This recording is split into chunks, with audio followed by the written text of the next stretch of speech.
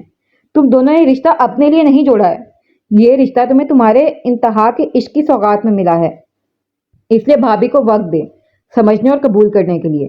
افراتفری میں سب برباد مت کر، انہیں سمجھ، انہوں نے اب تک ہر جذبے سے آری مشینی زندگی جی ہے، اب اچانک سے اتنے محبت کرنے والے لوگوں کے بیچ ان کا بھکلانا متوقع ہے۔ رافع نے رسان سے سمجھاتے ہوئے اس کے کندھے پر ہاتھ رکھا، جس پر حشام خاموش ہی رہا تھا، کیونکہ کانٹریکٹ والی بات تو اس نے رافع سے بھی چھپائی تھی۔ اسے پتہ لگ جاتا تو رافع نے لازمی اس کی کٹ لگانی تھی۔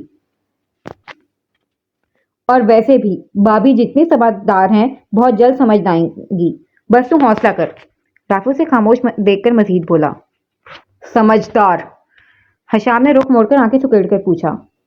اور نہیں تو کیا، ان کی سمجھدار اور گریسفل پرسنالٹی کی وجہ سے ہی تو پہلے نظر میں وہ مجھے پسند آ گئی تھی۔ رافع نے مسکرا کر کہتے ہوئے پیچھے صوفے کو ٹیک لگایا، جب حشام نے بنا پلٹے اس کی گردن پر اپنی کوہنی رکھی تھی، جس پر بیچارہ کراہ اٹھا تھا۔ کیا بکواس کی تو نے؟ حشام نے اس کی آہو پکار کی پرواہ کیے بغیر کرخ لہجے میں استفسار کیا۔ ظالم انسان، چھوڑ دے، پسند پسند میں فرق ہوتا ہے، میری الگ والی پسند تھی، بھابھی ہے میری قابل احترام، ماں جیسا مقام ہے ان کا۔ رافع بامشکل بڑھتے دباؤ کو برداشت کرتے ہوئے بولا۔ قابل احترام تک تو ٹھیک ہے، کوئی اماں نہیں ہے وہ، تو جیسے سانڈ سے 5-6 سال چھوٹے ہی لگتی ہے۔ حشام بالوں کو سیٹ کرتا اسے ٹوک گیا، آنکھوں کے پردے پر ظالم ڈاکٹرنی کا نازک سراپا لہرایا تو ہولے سے مسکرا دیا۔ بدلے بدلے میرے سرکار نظر آتے ہیں، دل کی بربادی کے آثار نظر آتے ہیں۔ ہائے ایسی بات ہے لالے کی جان، بہت جلد حالات خراب ہونے والے لگتے ہیں تیرے۔ رافع اس کے گلے میں بازو حمائل کرتا مانی کھیتی سے بولا، جس پر حشام خجل ہوا تھا۔ بکواس نہیں کر، جا کر کچھ کام کر۔ حشام اس کا بازو جھٹک کر خود سے بھی نظر چراتا واپس چیئر کی طرف بڑھا۔ میں تو کوئی کام کر ہی لوں گا پیارے، لیکن تیرے جلد نکمہ ہونے کے آثار نظر آ رہے ہیں مجھے۔ یہ سوغات عشق، عشق کی لازوال کہانی لکھنے والی ہے لگتا ہے۔ رافع نے جان لیوا مسکراہٹ کے ساتھ پیشن گوئی کی۔ تو جاتا ہے کہ نکالوں جوتا؟ حشام اس کے بکواس پر نیچے جھکا، جب رافع فوراً وہاں سے دفع ہوا تھا۔ تحمل سے بات کرنا گھر جا کر بھابھی سے، مان جائیں گی۔ رافع دروازے سے منہ نکال کر مشورہ دے گیا۔ تحمل سے؟ میں کون سا توپ بارود لے کر بات کرتا ہوں، ہٹلر کی جانشین۔ حشام تصور میں ہبا کا سنجیدہ چہرہ لاتے ہوئے سر جھٹک کر واپس کام کی طرف متوجہ ہوا۔ لیکن شاپنگ تو وہ میرے ساتھ چلیں گی، یہ طے ہے۔ حشام واپس بڑبڑایا۔ اب اگلا سین۔ شام کا وقت تھا، علی ولا میں شادی کے دن قریب ہونے کی وجہ سے الگ ہی رونق لگی ہوئی تھی۔ کچھ قریبی رشتہ داروں کی قبل از وقت شرکت کی وجہ سے گھر میں عام دنوں کے مقابل کچھ زیادہ ہی گہما گہمی تھی۔ ابھی تمام خواتین ہال میں اپنی شاپنگ بکھیرے کپڑے جولی اور دیگر آرائش و زیبائش کی چیزوں پر تبادلہ خیال کر رہے تھے۔ پاس ہبا صبحان کو لیے نشپا لوگوں کے ساتھ خاموش بیٹھی تھی۔ بھائی ماننا پڑے گا تحسین تمہاری پسند کو، ایک سے ایک جوڑا اٹھایا ہے، اور نکاح والا تو ماشاءاللہ دیبا پر بے انتہا جچے گا۔ ہلکی پیازی رنگ کے بھاری کامدار لہنگے کا جائزہ لیتے ہوئے ایک رشتہ دار آنٹی نے دیبا کو دیکھتے ہوئے تبصرہ کیا، جس پر نہ چاہتے ہوئے بھی دیبا کے گال دہک اٹھے تھے۔ اس نے چور نظروں سے آس پاس دیکھا، سب کو اپنی طرف متوجہ دیکھ گلابی رنگت میں کچھ اور سرخی گھلی تھی، جسے سب کا چھت پھاڑ کہہ کر ابلا تھا۔ اس دن کے بعد دیبا نے دوبارہ نہ آہان کا سامنا کیا اور نہ ہی اس نئے جڑنے والے رشتے پر کسی قسم کا احتجاج بلند کیا۔ ایسا نہیں تھا کہ وہ اس نئے بننے والے رشتے کو قبول کر چکی تھی، اس کے اندر کا خناس ابھی بھی جونگا تو تھا۔ مکفل لب ہونے کی وجہ تو آہان کا وہ جنونی روپ تھا جو اس نے اپنی 24 سالہ زندگی میں پہلی بار دیکھا تھا، جو اسے اندر تک سہما گیا تھا۔ بس اسی خوف کے زیر اثر وہ بنا چوں چرا کیے شاپنگ وغیرہ میں حصہ لیتی جا رہی تھی۔ کیا بات ہے، بیسٹ فرینڈ کے نام پر بلش کیا جا رہا ہے، ناٹ بیڈ بھابھی۔ شادی میں بیوٹی پارلر والی کو بلش آن کے استعمال سے گریز کرنے کے لیے کہیں گے، بس وقفے سے آہان بھائی کا نام لیں گے۔ کیوں، صحیح آئیڈیا ہے نا؟ نشوا نے چھیڑنے کے انداز میں دیبا کو ٹہوکا دیا، جس پر بیچاری اسے گھور بھی نہیں سکی تھی۔ وہ خود جاننے سے قاصر تھے کہ ان دنوں احان کے محض نام لینے سے اس کے گال کیوں دہک اٹھتے تھے۔ نہ پریشان کریں یار بچی کو، ایک ہفتے سے اپنے ہان سے ملاقات کا موقع دستیاب نہ ہونے پر بیچاری ویسے ہی بہت اداس ہے۔ ہبا نے بھی شوقی سے کہتے ہوئے نشوا کا ساتھ دیا۔ بھابھی آپ بھی؟ دیبا روحانسی ہوئی۔ میں بھی کیا، میں تو آپ کو ہی سپورٹ کر رہی ہوں۔ ہبا نے مسکراہٹ دباتے ہوئے گود سے نکلنے کے لیے ہمک رہے زبان کو قابو کرتے ہوئے بولی۔ ہمیں بھی بتائیں بھائی، ہم بھی بھرپور سپورٹ کے لیے تیار ہیں، کیوں شہزادے؟ حشام مزے سے کہتا ہبا کے پاس موجود جگہ پر ٹک گیا، اس طرح کے دونوں کے کندھے مس ہو رہے تھے۔ مسٹر حشام سائڈ ہو کر بیٹھیں۔ ہبا تھوڑا کھسک کر فاصلہ پیدا کرتی اتنی آواز میں بولی جو صرف حشام کے سماعت تک کی رسائی کر سکے، لیکن ادھر متوجہ کون تھا؟ محترم تو اپنے شہزادے میں گم تھے۔ بھائی مجھے تو لگ رہا ہے بیوٹی پارلر والی کو بلش آن لانے کی ضرورت ہی نہیں ہے، یہاں تو دلہنوں پر صرف نام سے ہی غضب کا روپ آ رہا ہے۔ ہبا کا سرخ ہوتا چہرہ دیکھ پاس بیٹھی کسی کزن نے گوہر افشانی کی، جس پر سب کا کہکا پڑا تھا۔ ہائے میرے معصوم کزن، اگر انہیں معلوم ہو جائے کہ ڈاکٹر نے شرما نہیں رہی بلکہ اپنے اندر کے اشتعال کو دبا رہی ہے تو ان کے دانت ابھی کیا شادی کے بعد بھی باہر نہیں آئیں گے۔ حشام ہبا کی خونخوار نظریں غیظ و غضب سے سرخ ہوا چہرہ دیکھ کر سوچ گیا۔ چلو شہزادے، ہم گارڈن سے ہوا خوری کر کے آئیں، یہاں خواتین میں کیا رکھا ہے سوائے تیکھی مرچ کے؟ آخری لفظ ہبا کے کان کے پاس کہتا حشام زبان کو لے کر کھڑا ہو گیا جب تحسین بیگم کے سوال پر ہبا کا حلق خشک ہوا تھا۔ حشام، میں نے کہا تھا نا آج تم اور ہبا جا کر ولیمے کا ڈریس لے آؤ، پھر گئے کیوں نہیں؟ تحسین بیگم کے سوال پر حشام نے ہبا کو دیکھا جو روحانسی نظروں سے اسے ہی دیکھ رہی تھی۔ وہ مطمئن تھی کہ نکاح کی طرح حشام اب بھی کچھ اٹھا لائے گا، لیکن اب تحسین بیگم کے سوال پر اسے حشام پر طیش آیا تھا۔ ہاں چاچی، لیکن آج آفس میں میری ایک امپورٹنٹ میٹنگ تھی جو میں کسی طور پر ڈیلے نہیں کر سکتا تھا۔ دوسرا ڈاکٹر بھی آج فری رہی تھی تو ہم نے آج کل جانے کا ڈیسائیڈ کیا ہے۔ اس کے لیے ڈاکٹر نے تو ہسپتال میں کل لیو بھی لگائی ہے، کل صبح جلدی نکل جائیں گے۔ کیوں ڈاکٹر؟ حشام نے جھوٹ کا ایک خوبصورت محل تعمیر کرتے ہوئے ہبا کو بھی گھسیٹا، جس پر ہبا بس اسے دیکھ کر رہ گئی۔ کمال کا شاطر بندہ تھا، اپنی کسی حال میں منوا کے رہتا تھا۔ بتائیں ڈاکٹر، چاچی کو ہم صبح نکل رہے ہیں، ہے نا؟ شہزادے کو بھی ساتھ لے جائیں گے تاکہ میچنگ شاپنگ کر کے ہم دونوں فنکشن میں نمایاں نظر آ سکیں۔ کیوں شہزادے؟ حشام کے اس قدر چلاکی پر ہبا کا دل اشش کر اٹھا۔ جی چاچی، آپ فکر نہیں کریں، ہم کل لے آئیں گے۔ ہبا اسے گھورتی لفظ چبا چبا کر بولی، جس پر حشام سب کی نظروں سے نظر بچا کر دایاں آنکھ دبا کر اسے مزید تپاتا زبان کو ہوا میں اچھالتا وہاں سے نکل گیا تھا۔ چاچی یہ تو ناانصافی والی بات ہو گئی، یہ موقع احان بھائی اور دیبا کو بھی ملنا چاہیے تھا۔ نشوا نے فل وردی میں تھکان زدہ چہرہ لیا ہال میں داخل ہوئے احان کو دیکھ دیبا کو چھیڑا تھا۔ مجھے نا یہاں بیٹھنا ہی نہیں چاہیے تھا، صحیح کہتا ہے ارسلان، اول درجے کی فسادی ہو تم۔ دیبا جھلا کر اپنی جگہ کھڑی ہوتی جیسے ہی مڑی سامنے احان کو دیکھ کر ایک پل کو گڑبڑائی تھی۔ آنکھوں کی گستاخیاں معاف ہوں۔ نشوا گنگناتی دیبا کے برابر کھڑی ہوئی تھی، جس پر وہ اپنے سرخ چہرے پر ہاتھ پھیرتی تقریباً بھاگتے ہوئے سیڑھیوں کی طرف بڑھی تھی۔ کیا یہ اب تک مجھ سے ناراض ہے؟ احان اس کا سرمئی آنچل کو کمرے میں بند ہونے تک دیکھتے ہوئے بڑبڑایا، سر جھٹکتے ہوئے سب کو سلام کر کے کمرے کی طرف بڑھا۔ اب اگلا سین۔ اس میں ناراض ہونے جیسا کیا تھا؟ صحیح تو کہا تھا میں نے نہیں برداشت کر سکتا کہ میری بیسٹ فرینڈ کسی اور کی ہو جائے، پھر اس میں اتنا خفا ہونے جیسا کیا ہے؟ کیا وہ برداشت کر لیتی مجھ پر کسی اور کی ملکیت؟ آج پورے 10 دن بعد احان چھت پر آیا تھا اور چھت پر ادھر سے ادھر چکر کاٹتے ہوئے اس کی نظروں میں دیبا کا چہرہ گھوم رہا تھا۔ اس دن کی جھڑپ کے بعد دیبا احان کا سامنا کرنے سے مکمل اجتناب برت رہی تھی۔ کچھ احان بھی اکبر صاحب کے آرڈر کیے میرپور ٹول ناکے پر کی جانے والی ریڈ کے بعد سے بیزی ہو گیا تھا۔ اس کیس کی چھان بین کرتے ہوئے رات دیر گئے تک واپسی ہو رہی تھی، جس کی وجہ سے ان دونوں کا چھت پر ہونے والا اجلاس منعقد نہیں ہو پا رہا تھا، اور آج وہ آیا بھی تھا تو دیبا نہیں آئی تھی، جس کی وجہ سے وہ بجائے جھولے پر بیٹھنے کے اضطرابی کیفیت میں چکر کاٹ رہا تھا۔ ابھی احان اپنے آپ میں الجھا تھا جب بن بلائی مصیبت نے وہاں اپنے قدم رنجا فرما کر احان کی پرائیویسی کا بیڑا گرک کیا تھا۔ جب ہم ہیں تو پھر کیا غم ہے؟ تنہائی سے ہم کلام ہونے کے بجائے اپنے سپر انٹیلیجنٹ سپر ڈیشنگ بھائی سے گفتگو کریں، کیونکہ آپ اس دنیا کے واحد خوش نصیب انسان ہیں جن کے پاس ارسلان ہے۔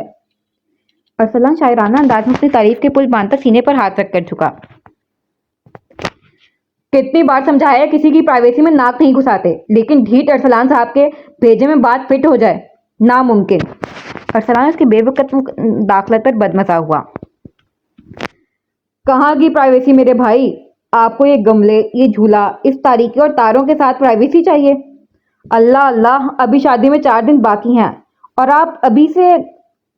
ارسلان نے تعصب سے سر ہلایا۔ فضول ہانکتے کی نہیں ہو رہی؟ تمہاری اطلاع کے لیے بتا دوں، پرائیویسی اسے ہی کہتے ہیں جب بندہ اپنے ساتھ کچھ وقت گزارے، لیکن ہر کسی کی پرائیویسی میں ناک گھسانے والے کو پرائیویسی کا کیا پتا؟ احان نے جتایا، جس پر ارسلان ڈٹائی سے مسکرایا تھا۔ بھائی، آپ کا کوئی بوائے فرینڈ ہے؟ کچھ پل کی خاموشی کے بعد ارسلان کے معصومیت بھرا سوال ہوا تھا، جس پر احان کو زبردست پھندا لگا تھا۔ کیا بکواس ہے یہ ارسلان؟ احان نے مارے خجالت کے سرخ ہوتے ہوئے اس کی گردن دبوچی تھی۔ تشدد پر کیوں اتر رہے ہیں یار؟ بوائے فرینڈ سے مراد میل فرینڈ، لیکن آپ کا رد عمل تو بتا رہا ہے آپ نے سوائے اس جعلی ڈاکٹر کے کسی کو منہ ہی نہیں لگایا۔ ارسلان نے اپنی گردن آزاد کرتے ہوئے برا منہ بنایا تھا۔ تم اپنی فضول گوئی کی عادت سے باز نہیں آنا۔ احان نے تیز نظروں سے بے شرموں کی طرح دان دکھا رہے انسپکٹر کو گھورا۔ فضول گوئی نہیں، بڑے پتے کی بات ہے۔ سوچے ذرا، اس زمانے میں لوگ بیوی بھی ایک نہیں رکھتے، آپ نے فرینڈ ایک رکھی ہے، وہی بیسٹ بڈی، وہی سب کچھ، اور افسوس کے ساتھ وہ اکلوتا فرینڈ بھی ڈھنگ کا نہیں۔ ارسلان نے افسوس کا اظہار کیا۔ میرا تو مخلصانہ مشورہ ہے بھائی، ابھی بھی 4 دن کا وقت ہے آپ کے پاس، اپنے فیصلے پر دوبارہ نظر ثانی کریں۔ ابھی وہ جعلی ڈاکٹر آپ کے اتنے کان کھاتی ہے، نکاح کے بعد آپ کے کان کھانے کا اس کے پاس پراپر لائسنس ہوگا، پھر آپ کا کیا ہوگا؟ ارسلان نے چہرے پر دنیا جہان کی فکر سجائے احان کو سمجھایا۔ ٹھیک ہے، تم یہیں رہو، میں دابو کو نشوا اور تمہارے والے معاملے پر نظر ثانی کرنے کے مفید مشورے سے نواز کے آتا ہوں۔ ایک ہی فنکشن میں 5 نبٹ گئے تو اس سے اچھی بات اور کیا ہوگی؟ احان ارسلان کی دکھتی رگ پر ہاتھ رکھتا آگے بڑھا، جب ارسلان نے ہڑبڑا کر پیچھے سے اس کے شانوں کو جکڑا تھا۔ بھائی، میں تو آپ کا بھلا چاہ رہا ہوں یار، آپ تو مجھے سیدھا سولی پر چڑھا رہے ہیں۔ میرے گاؤں کی شیری نے تو کچا چبا جانا ہے مجھے، ڈکار بھی نہیں لینی ہے بعد میں۔ ارسلان روحانسا ہوا۔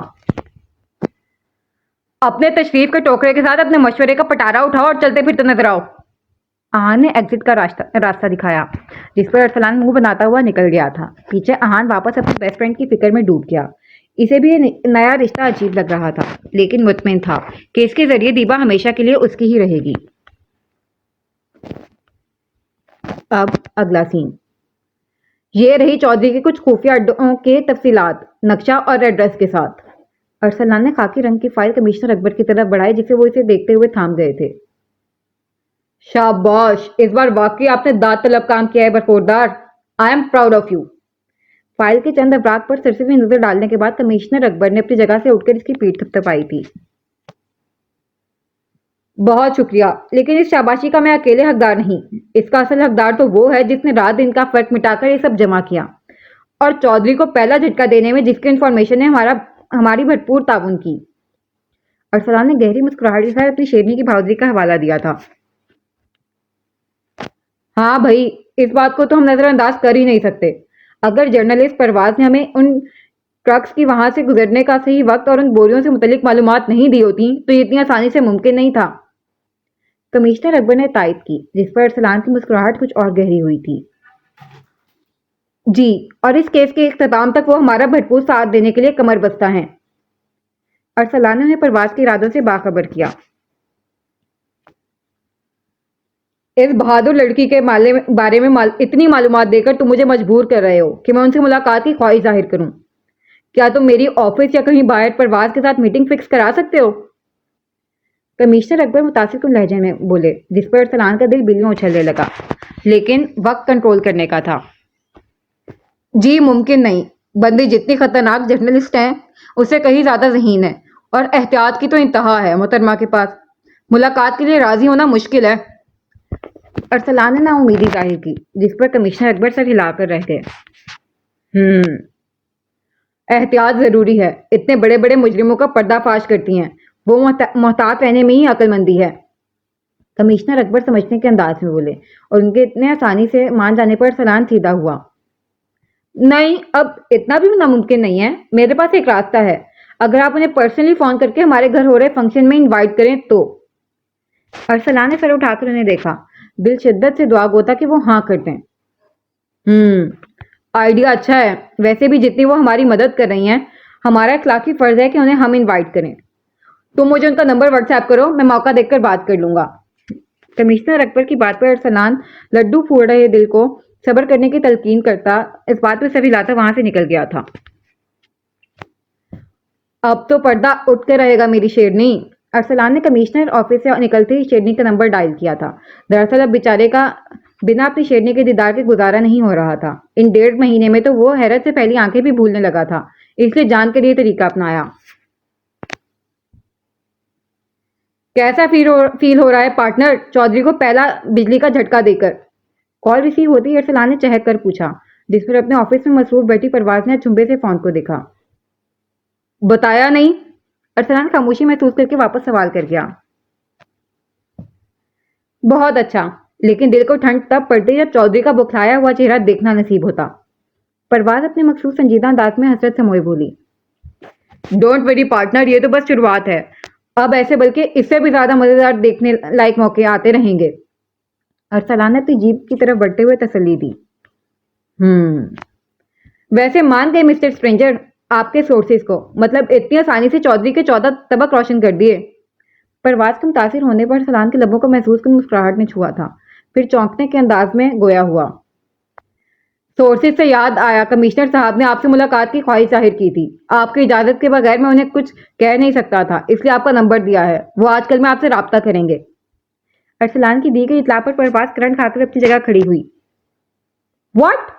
آپ نے یہ حماقت کس کی اجازت سے کی؟ پرواز نے کڑک لہجے میں استفسار کیا. پارٹنر ہیں آپ میری، حق ہے میرا آپ پر، پھر اجازت کسے درکار ہے یہاں؟ اچھا میں رکھتا ہوں، پھر بات ہوتی ہے. ابھی مجھے ایک امپورٹنٹ کال کرنی ہے. اس سے پہلے کہ پرواز اسے اتارتے ارسلان نے کھٹاک سے کال کاٹ دیا، جس پر پرواز فون کو گھور کر رہ گئی تھی. اب مزید اور صبر کا دامن نہیں تھاما جاتا مس مصیبت. اب تو دیدار ہوگا، وہ بھی دھواں دار ہوگا. لیکن افسوس آپ بے خبر ہیں. سیٹی کی دھن بجاتا جیپ وہاں سے اڑا لے گیا تھا. اب اگلا سین. ہاں یہ فائنل کر دیں. ڈاکٹر بڑی بھوک لگی، اب ایک زبردست سا لنچ کر کے گھر کی راہ لیتے ہیں. آپ کا تو نہیں پتا، میں اور میرے شہزادے بہت تھک گئے ہیں. حشام کا کاسمی کلر کا کامدار لہنگا سیلز بوائے کی طرف بڑھاتا ہبا کی طرف متوجہ ہوا، جو منہ کھلے سے گھور رہی تھی. مجھے یہ نہیں لینا، آپ کوئی اور دکھائیں پلیز. ہبا اسے خوشمگین نظروں سے گھورتے ہوئے لہنگا طے کر رہے سیلز بوائے سے مخاطب ہوئی. آپ لے جائیں. حشام نے واپس سیلز بوائے کو اشارہ کیا، جس پر وہ بنا ہبا کی طرف دیکھے وہاں سے نکل گیا تھا. آخر ان میڈم نے اتنا خوار جو کیا تھا پچھلے 2 گھنٹے سے. مسٹر حشام، آپ کو اپنی ضد آخر اتنی عزیز کیوں ہے؟ سامنے والے کی سننے کی زحمت کیوں نہیں اٹھاتے آپ؟ ہبا نے بھننا کر پوچھا. جب سے وہ آئے تھے حشام اپنی من مانی کیے جا رہا تھا، چاہے صبان کے کپڑوں کا معاملہ ہو یا ہبا کے. ہر وقت تو آپ سناتی رہتی ہیں، بندہ بشر ہوں، اوپر سے 2 ہی کہانیں سن سن کر تھک جاتے ہیں، اس لیے میں اپنی سنانے اور کرنے لگتا ہوں. اس پر آپ کا اعتراض یا احتجاج جائز تو بالکل نہیں ہے. حشام نے نروٹھے پن سے جواب دیا، جبکہ شرارتی نظریں پیچ کلر کے حجاب میں تپے چہرے پر تھیں. واقعی آپ اپنی ضد کا کسی کی چلنے دیتے ہیں؟ ہبا نے تنزیہ پوچھا. اتنا کیوں بھڑک رہی ہیں یار؟ آخر میرے اور شہزادے کی مشترکہ پسند کردہ لہنگے میں پرابلم کیا ہے؟ اتنا پیارا تو ہے نا شہزادے؟ مما کا لہنگا پیارا ہے نا؟ حشام نے سوان کو گدگداتے ہوئے تائید چاہی، جس پر شہزادے کھلکھلا اٹھے تھے. دیکھیں شہزادے تک کتنے خوش ہیں، کتنے پیار و اشتیاق سے وہ لہنگے کو دیکھ رہے تھے. ایک آپ ہی سڑی ہوئی بیٹھی ہیں. حشام نے برا منہ بنایا تھا. حد ہے، مطلب بچے ہر چمکتی چیز کو اشتیاق سے دیکھتے ہیں، اور ابھی وہ آپ کی تائید میں نہیں، آپ کے گدگدانے پر کھلکھلائے تھے. ہبا نے حشام کی عقل پر ماتم کیا. اطلاع کرنے کا بہت بہت شکریہ ڈاکٹر، لیکن ایک اور وجہ ہے اس لہنگے کی سلیکشن کے پیچھے کی، جس سے یقیناً آپ جیسی ذہین خاتون واقف ہوں گی. I am right? حشام نے آنکھیں پٹ پٹا کے تصدیق چاہی. اسی لیے تو میں یہ نہیں لینا چاہتی تھی. ہبا کی زبان پھسلی، جس پر حشام کا بھرپور کہکا پڑا تھا. ہبا کا اصل صدمہ تو تب لگا جب صوبان صاحب نے بڑی سی چیخ کے ساتھ کلکاریاں مارتے ہوئے حشام کا بھرپور ساتھ دیا تھا.